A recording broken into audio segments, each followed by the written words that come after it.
The Skoda Fabia has built up a reputation as being a solid, dependable, small car that's big on space as well as value. For instance, it's got one of the biggest boots of any super mini. I mean, it's deep, it's wide, and it's very square. And also, you can get the Fabia with these handy luggage straps, so they'll keep your shopping nice and secure so it doesn't spill about all over the place when you're driving home. The square body means it's very spacious here in the back. For instance, I've got lots of knee room, absolutely loads of headroom, and it's wide enough to carry 3 adults, although I won't want to travel too far.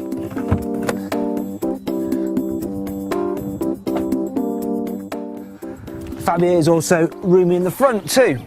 And it's very easy to get comfy because you can adjust the steering wheel for rake and reach, and you can also alter the height of the driver's seat. There are lots of different cupboards where you can store all your knickknacks. There's a glove box up here as well, which has a cover on. In higher spec models, there's even room for your magazines. That'll be me in a couple of weeks. There's lots of cup holders here and here. And if you've got big bottles, don't worry, there's even room for them here in the door bin. There's more to like about this Super Mini than just practicality though, as it also feels very grown up to drive.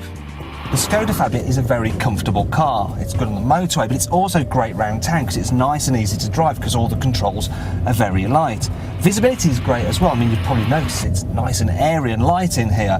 That means it gives you lots of confidence when manoeuvring round town. And unlike on some other cars, the A-pillar doesn't seem to kind of get in your way and create much of a blind spot, which gives you confidence when pulling out at junctions. So then, the Fabia is a good little car. However, it does have some bad points. For starters, the 1.2 3-cylinder engine in this car sounds a bit gruff. It's almost like a diesel when you rev it. And then there's the Fabia's handling. I mean, it's more competent rather than compelling. For instance, if I wiggle the steering wheel, nothing seems to happen. It's just not very responsive. Finally, I'm not particularly keen on the interior because it's a little bit drab, even with this two-tone effect we've got here. And the plastics are all a bit hard and brittle and uninviting.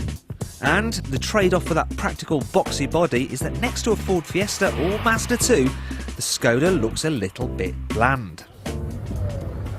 But if your key priorities are space, value for money and dependability, then the little Skoda Fabia could be right up your street.